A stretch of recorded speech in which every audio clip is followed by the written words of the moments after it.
think this is a really good opportunity to know each other and be more open, which I would not do it if we don't have this bingo. We just come to the computer. We're just gonna sign up.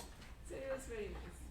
So if you didn't sign in, be sure and give Alyssa or me your bingo cards, then we can use your name in the free square to sign you in. Are you ready? Oh, I was just holding the microphone over so they can hear you better. She's trying to set up the streaming.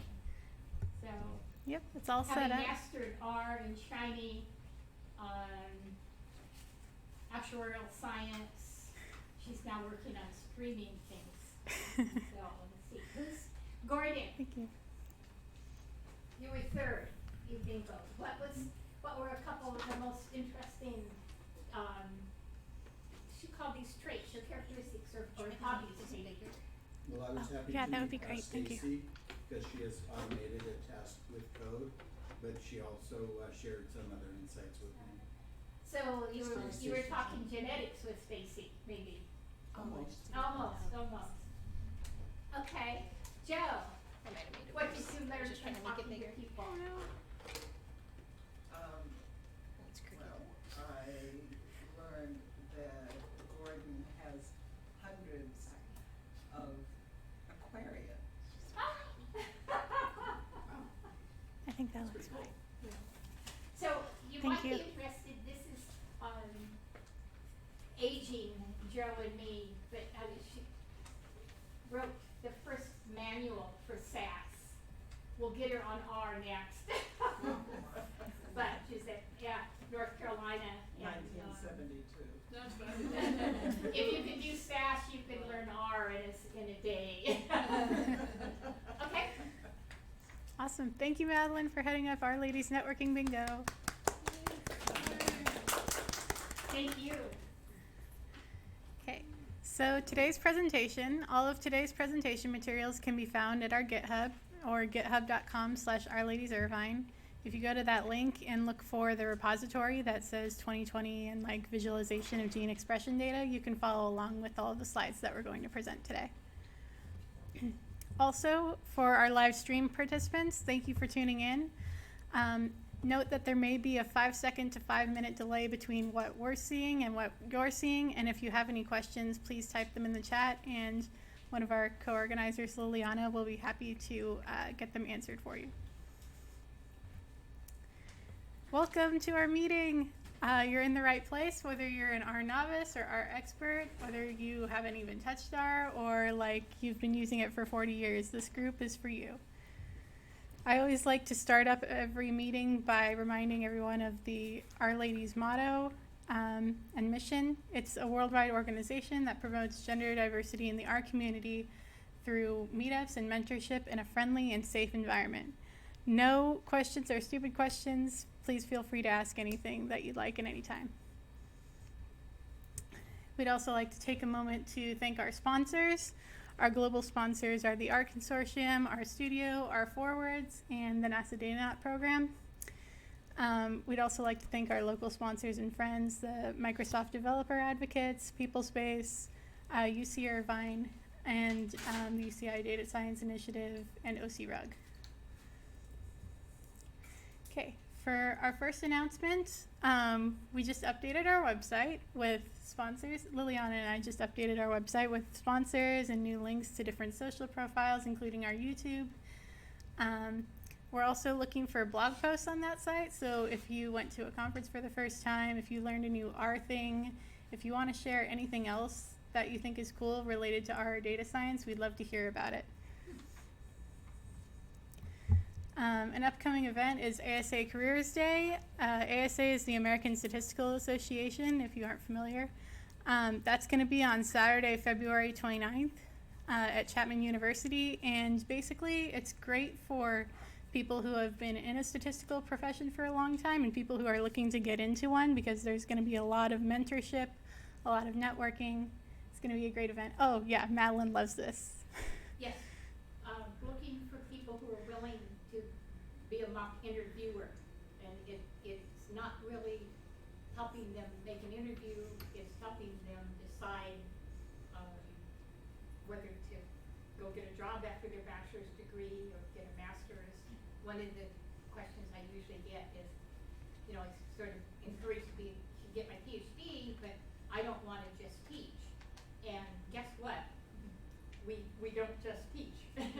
So see me if you are willing. It's just 9 to 12. It's worth every penny to come. Yep, I'm going to be volunteering as a mock interviewer. And I went last year and it was a lot of fun. Wonderful. So, Thank you. yeah, no problem. And then we're going to have our next meeting in March on Tuesday, March 17th. We're going to learn about RN sports statistics from a guest speaker from Biola University. And we're going to also learn how to advance your career in 2020 from Louis Columbus, my father. And his talks have always been very popular here. So, yeah, we hope to see you at our next meeting, and thank you again for coming to this one. I also like to take the time every meeting to recognize some notable R ladies and introduce you to them virtually if you haven't already heard of them. The first is Jessie Mostapak.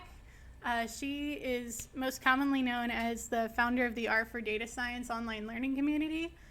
It's incredible. Like, she started this community from scratch, from 0 people, knowing almost 0 people in the RStats community, and then just by sheer interest alone and by sharing it on Twitter and other social media outlets, she was able to grow it to like 10,000 members plus. She also recently accepted an offer to join Kaggle as a developer advocate, and like me, she is a NASA Datanaut.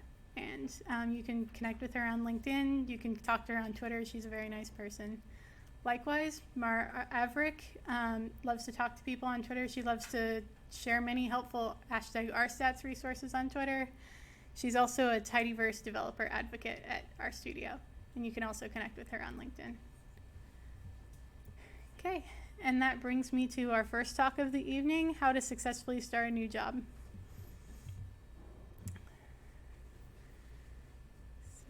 So,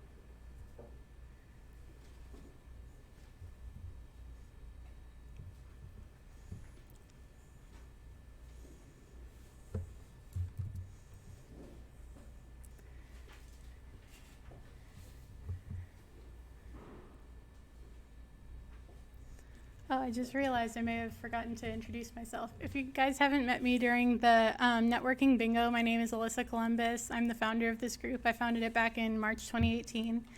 I'm a UC Irvine alum, and I've worked in data science and used statistics and research contexts, and I'm now working in data governance with my boss, Christy, over there.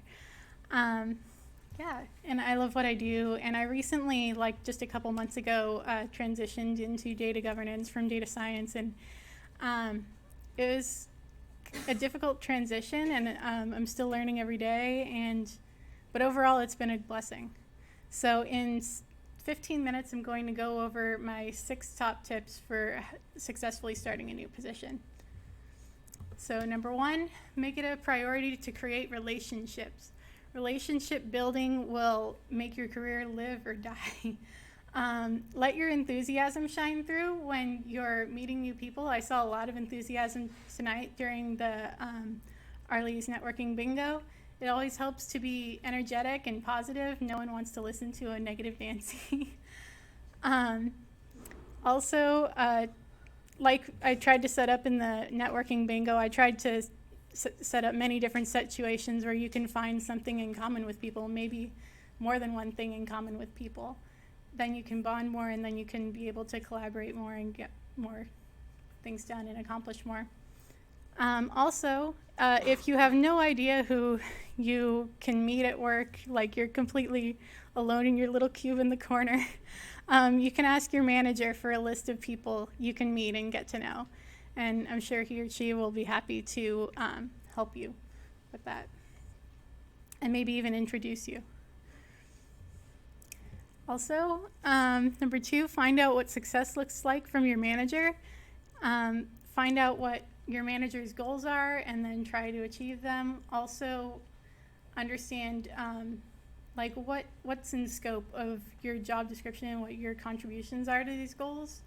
Try to get on the same page in terms of having mutual expectations and understand how your job performance will be assessed and how often it will be assessed. Whether it will be on just your job description or also with the company values or some combination of both. It's something to always keep in mind as you're working on new projects. Number 3, never stop learning. In my new job, I love that I'm always learning something new every day. You can always ask your manager for suggestions on different resources to read, professional organizations to join. I recently joined the Data Governance Professionals organization, or people to contact for help, whether inside or outside your company. Also, I'd highly recommend subscribing to all of the free online publications or RSS feeds that you can about your industry, especially if it's like a new industry that you just moved into.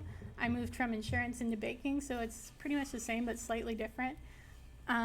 But yeah, still reading all of those publications has really helped me. Also consider keeping a work journal to write everything down that you're learning.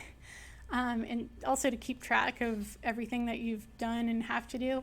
I found that in my work experience, that's always helped me to keep organized and just remember everything. Finally, take the time to let people know that you appreciate your help. Always take the time to say thank you and maybe take them out to lunch or a coffee sometime. Number 4. Your job description is not the limit to what you can do in your job. Choose to excel beyond the job description. Always be thinking ahead of your job description and of your current role to what you may want to do or what you should do next. Know the biggest challenges that your team and your department and your division faces and how you can help solve them. And also, in everything you do, be sure to take accountability and ownership, take pride in your work, do everything to the best of your ability and more. And that leads me into my next point, which is to challenge yourself every day to improve. If you're not challenging yourself, then you're falling behind. Also, improving is learning, and it ties back to what I said before, to where you should always be learning every day. It's advantageous to build yourself a learning and career roadmap where you outline your goals and when you want to achieve them. That also relates to my bullet below where I say to set SMART goals, which means that they are specific, measurable, attainable or achievable, relevant, and time-bound, so that you'll be sure to hold yourself accountable to get those accomplished. And then finally, the greatest challenges produce the most growth.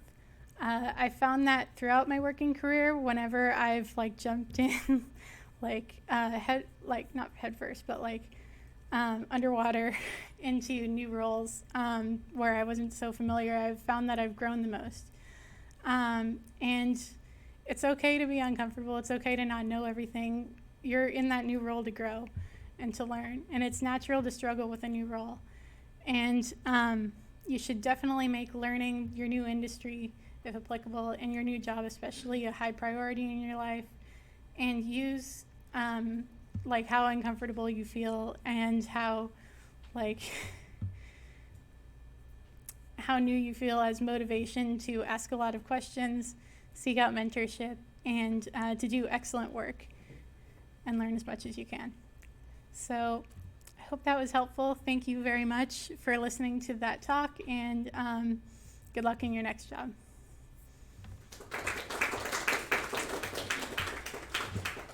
Okay. And now I'd like to invite our other guest speaker, Stacey Borrego, Dr. Stacey Borrego, up to talk about visualization of gene expression data.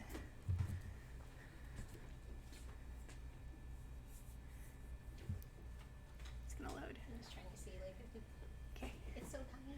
Oh, Can no. you push the I the tried guide a little bit the further? cord is too small.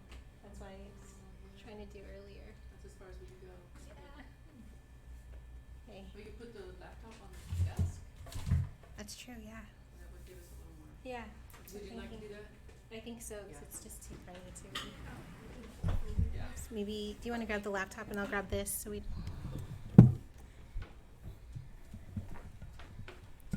Thank you.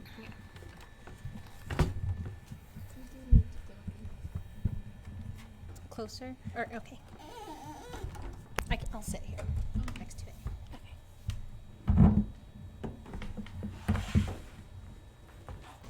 Oh, it's not. It didn't get getting any as much bigger. as I Yeah. was expecting. Here's What some happened there? more cords. Yeah, that's interesting. Huh.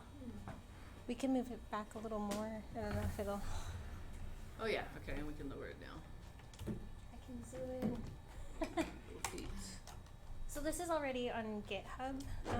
If you guys wanted to follow along or even just kind of, I guess, get a better view. Maybe let's see if I can.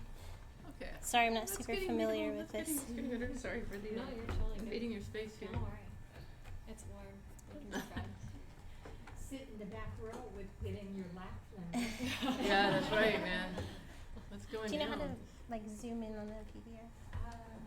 On Not while it's in full screen. Here, we can go out of full screen. yeah, maybe we do that. Do we just skip? Yeah, Sorry. escape. It's all good. So if it's streaming, can we go to the? Yeah, we are. Yeah. But it's not showing up now. Oh, it's a black screen. It's Oh. loading. Oh yeah, that's Oh, that's all. that's Okay. that's fine. Yeah. Yeah, that's awesome. We'll just like do chunk by chunk. Okay. I'll just put one. They're ready for everybody. Please. Seven. I will make it this crooked. Let's see. Okay. Thank you. Cool. Thank you.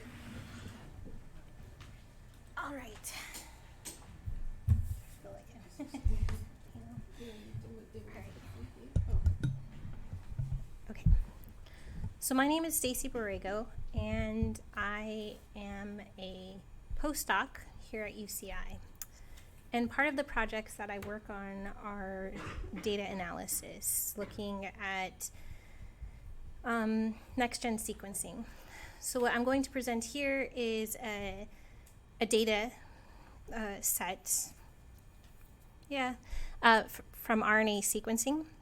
I filtered it out and modified it so that it's a little bit easier, kind of delving into, if you use DE-seq or anything to kind of look at differential gene expression, they're in these containers that have a lot of different slots, and sometimes that can be a little bit confusing. So let's get started. So what I'm using is a gene expression matrix, but this can be used for anything that has a similar format. And so just for anybody that's interested in the RNA-seq, a possible RNA-seq workflow, let me actually make it a little bit smaller.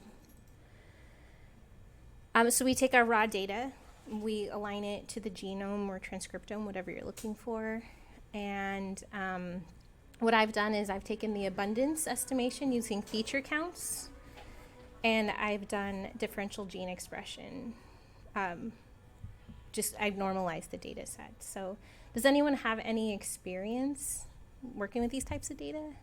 Is this completely like you have? Okay. Does anyone have any questions, kind of like what we're dealing with here? What does the raw data look like? For at what point? Oh, like in this very first step? Yeah. So it's just a bunch of sequences. So depending on the read length that you wanted, you may get reads that are anywhere from 50 base pairs to 100 or 250, depending on what you're doing. And so what that is it is a FASTQ file. And for every single read, there's, I believe, 4 or 5 lines, and it gives you the sequence, which is A, T, C, or G. And then below that, it gives you a score as in how confident it is for that nucleotide. Okay. And so those sequences are then mapped back to whatever genome of choice. And then we can do some quality checks to using those quality scores. So, and then here it says trimming. Sometimes people trim the data because as the reads go on, it gets worse and worse. The machine is running 100 or so cycles, and usually towards the end, they're not great. But, so, I mean, there's a lot of documentation on these kinds of things, and and this is nice. I really like to use this workflow because it provides some of the possible programs that you can use. So for trimming, Trim-O-Matic, I like to use HiSat2 for the mapping. And then if I'm going to do differential gene expression, I'll use feature counts and DE-seq2. And so I've given some references and stuff in the file as to like how you can obtain the reads and stuff using those programs. So after you like clean and process the data, it's like a table of like rows and then columns of Mhm. the genes. Yeah. Will it still do it if I go into R? So. I have to configure it to switch over to R. Oh, okay. Sorry. It's all good. Oh my god. Hold on. No caption.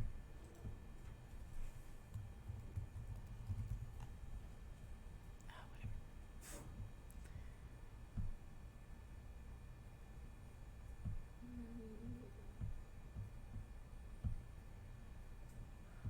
Oh, and it popped up there too. So we can I'll just use this.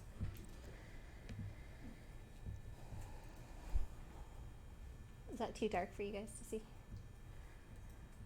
Maybe, huh?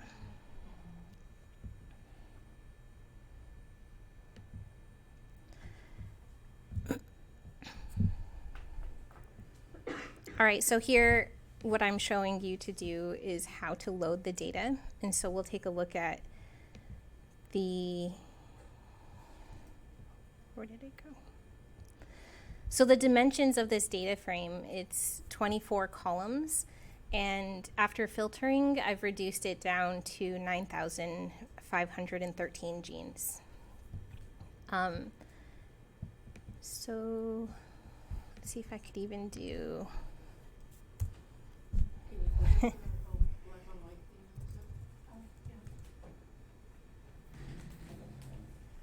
Sorry, guys. It's all good.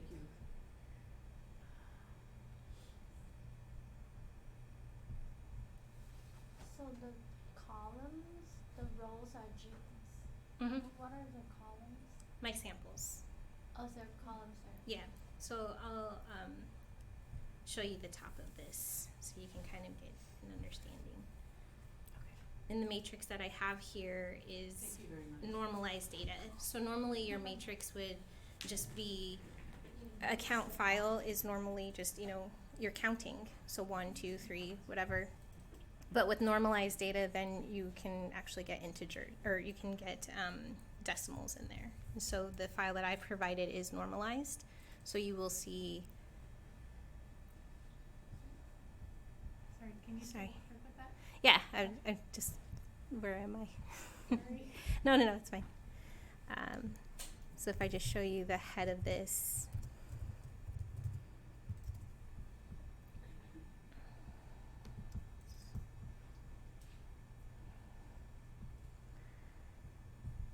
So here it's showing you the samples. So here on the left are the gene IDs, which is what I've mapped it to.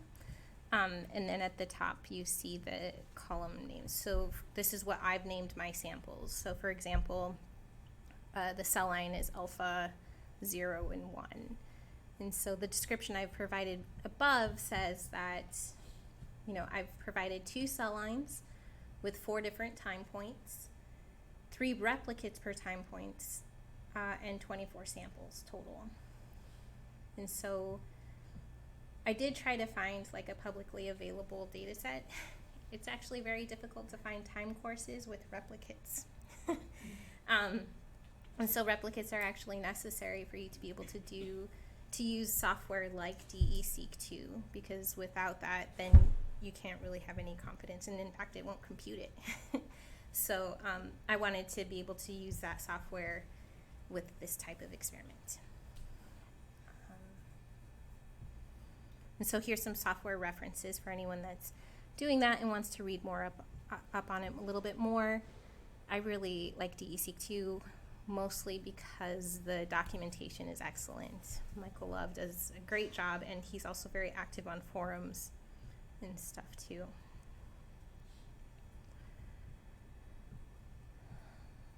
So another thing that we can do, so we have this gigantic matrix, right? 9,500 genes. And so it's like, well, what do we do with it? One of the things that I like to do is I like to look at the gene sets that are available on the Gene Set Enrichment Analysis website. And so they have hundreds of sets of genes. So for example, if you're interested, what I've shown here is glycolysis. You know, it has 150 genes that are involved in glycolysis. And what I'm going to show you today is how to be able to subset those genes from that giant matrix and then get some informative visualizations for those genes. And so here, I guess it didn't pop up here. So yeah, so hopefully what's on the GitHub will work. Let me see if I can edit it real quick. But everything should be contained within the R project. I tried to run it multiple times. And so what I've provided is 2 text files containing 2 different gene sets. One is with the glycolysis, and one is just randomly with DNA repair. That glycolysis is the pathway that I'm going to use for all of the examples. DNA repair, if you want to kind of go through and break it, you can try to use that and see how it goes. So what I'm doing here is I'm just making a list of my gene sets.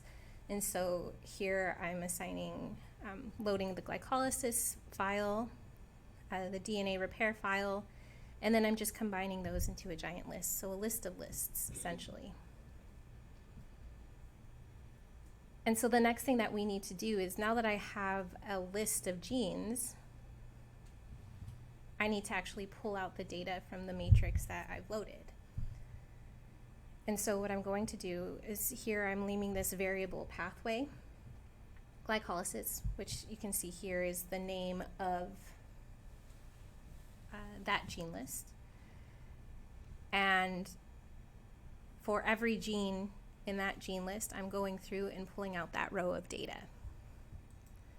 And then that will make a list of lists, and then I'm just going to force that into one single data frame. Oh, is it still doing it?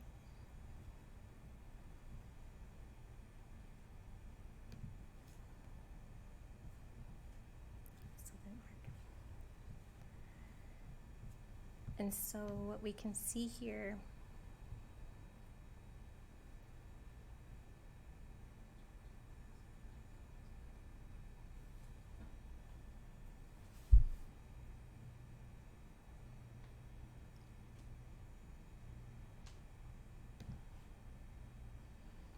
what I just wanted to show with this is to show that we had this glycolysis list of 150 genes.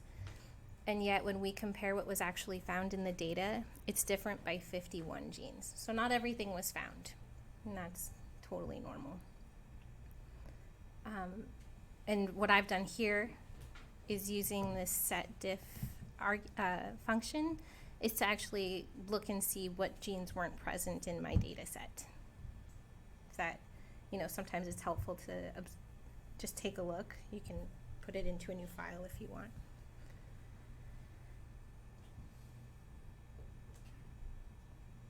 And so this isn't the most elegant code, but I wanted it to be very readable for you to understand what I'm doing here.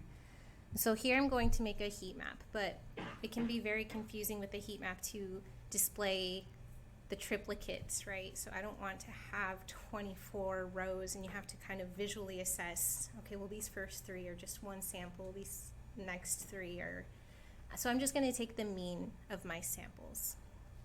And so for this I've just made a data frame, and for readability I've written it out how I want them grouped, right? So I want the row means of the first 3 columns for every row.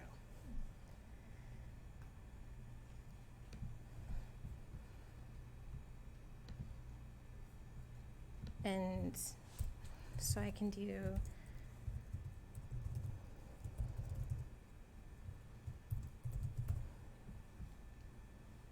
oops, did I already do that?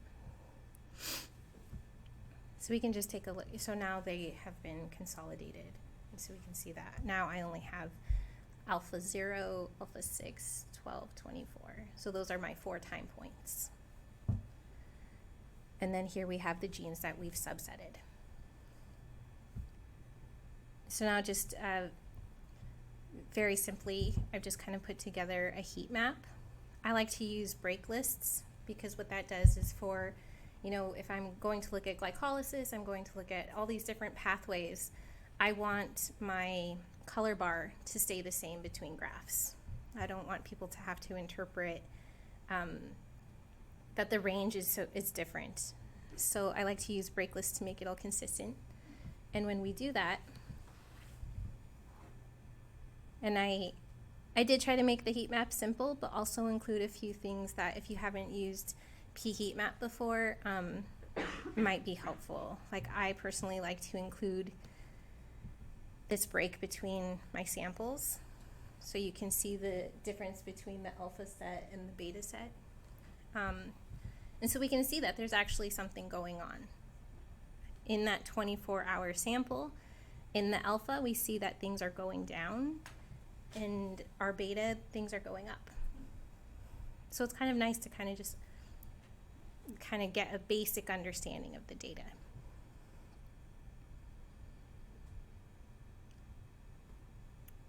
But now what if we wanted to kind of see, well, let's just focus on the alpha cell line, and we want to focus on the things that are changing the most between our 0 time point and 24 hours. So let's look at log 2 fold change. So here I'm making a new data frame where I am calculating the log 2 values for 24 hours, for 0 hours for our alpha cell line. And then I'm calculating the log 2 fold change. And then using that, I'm going to just order them and take the top 5 genes. And I'm going to take those gene names. Once I do that, I am going to make a directory for my new graphs that I'm going to create. And so here I just basically use paste so that it assembles my folder, the new directory that I'm going to make, and dir create to make that. And so here I'm just using a for loop to cycle through those top genes that I've listed. Going to go through and make a new data frame for each one of those genes so that I can plot each one individually. And so here is a ggplot with using geom point, geom smooth. So geom smooth causes a lot of errors. So that's why if you see at the top here, I've do warning equals false or message equals false. You'll probably see in the console like 100 errors. It gives you so many. And then for each one, I'm making an individual PDF. And so I just print the plot after doing PDF. And so nothing should really pop up here, but if you look in your files, there should be a new folder called Gene Figures. And for this one, it would be fold change. And so if I just pull one of them up, oh, do we have to do something? I can just show, it's okay. I think I'm going back in a second. You can just see here that for the cell line that we were looking at, focusing on this purple one, we see a great difference between our time 0 and 24 hours. And so I've done that for the top 5 genes. So if that's helpful. So it's a different chart for each 5. Mm-hmm. Okay. So here I have just the top 5 here. Yeah. I don't know how to make that in, I don't know if it does it in Beaver. So for that though, I pulled out the top 5 genes that I already knew were present in this data frame. I knew that they were already in the heat map, so they should already exist within our data set. But sometimes, like, you're not going to go through and make a heat map. Sometimes you just want to know, oh, I heard about this cool gene today. Let me look it up. If it's not there and you put it in a list, then it's going to terminate the loop. So what you need to do is use something to handle those types of errors. And so what I'm showing here is how to use a next statement. And so I'm going to use the exact same code that I used before to make that graph, this for loop, where I go through a list, find the index, put it in a data frame just to make sure everything's organized, plot it out, and make a PDF. But now, if the gene isn't there, it's going to just skip it and go to the next one.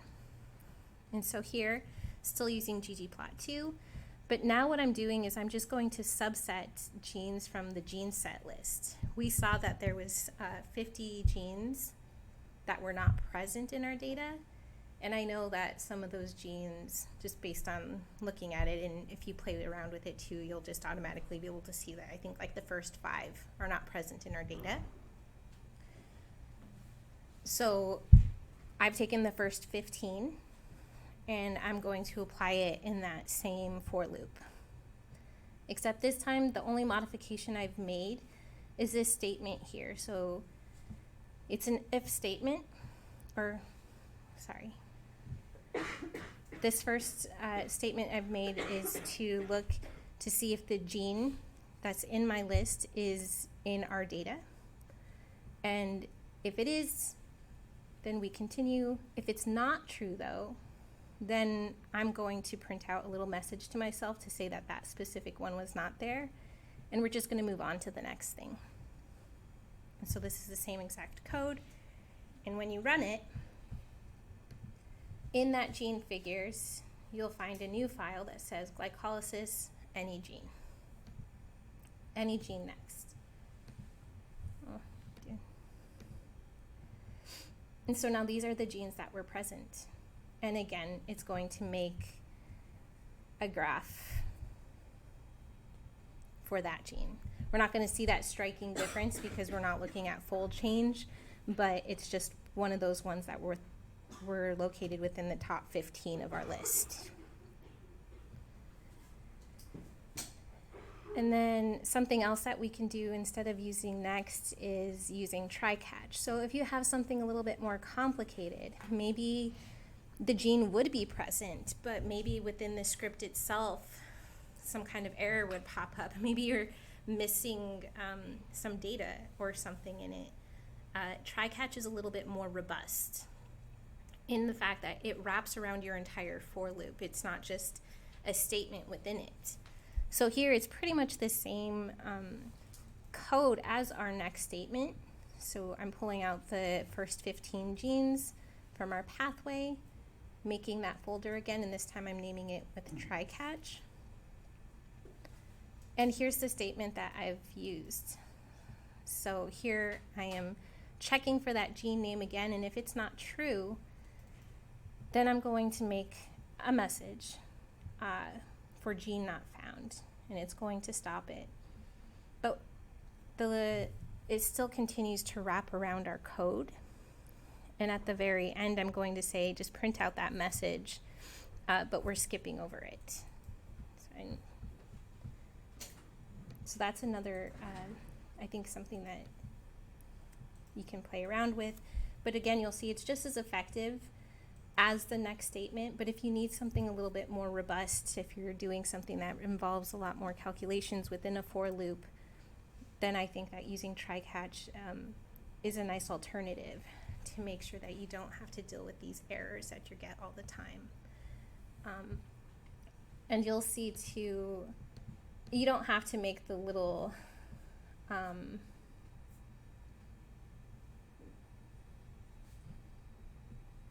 error messages, but I just like to see, I mean, you could put the error messages even, or just list the genes in a document if you wanted to. I just personally like to visually see like what is there, what is not, just for my own knowledge. And both of those do that just as well. So, does anyone have any questions? I know that was a lot, and I'm sure that a lot of things, I tried to make it as simple as possible, but I know that there are a lot of details within the scripts that I've provided. I'm not clear when you would want to use try-catch versus next. You said when there's a lot more computation, or? Yeah, next is is perfect for this example. If the gene's not there, we just move on. Just move on, yeah. Right?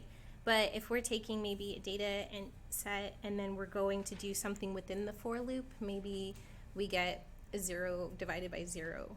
You know, we don't want that to terminate our loop. We just want to kind of move on to the next one. Okay. So try-catch, like any error will kind of go outside. It'll like go outside it. It should catch it. Yeah. There are different options, and I've provided some references here. Yeah, okay. Thank you. Kind of references just articles and stuff that I found very useful in using it, because that was a very difficult thing for me to kind of overcome at first. I was like, how do I get these things to all print out? You know, my boss wants to see this and that pathway and specifically these genes. But without having to go through and doing every single one individually, Yeah. I figured this was a nice alternative. So, yeah. Sorry, did I end too early?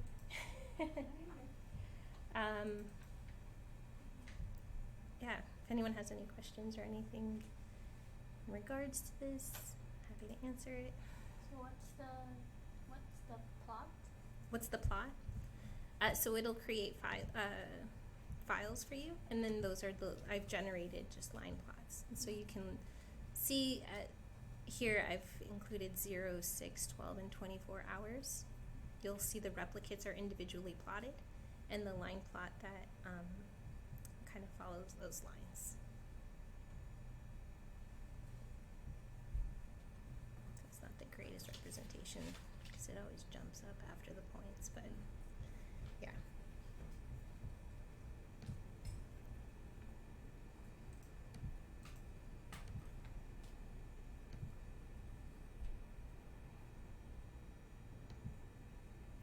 Oh man, sorry, I got lost in here.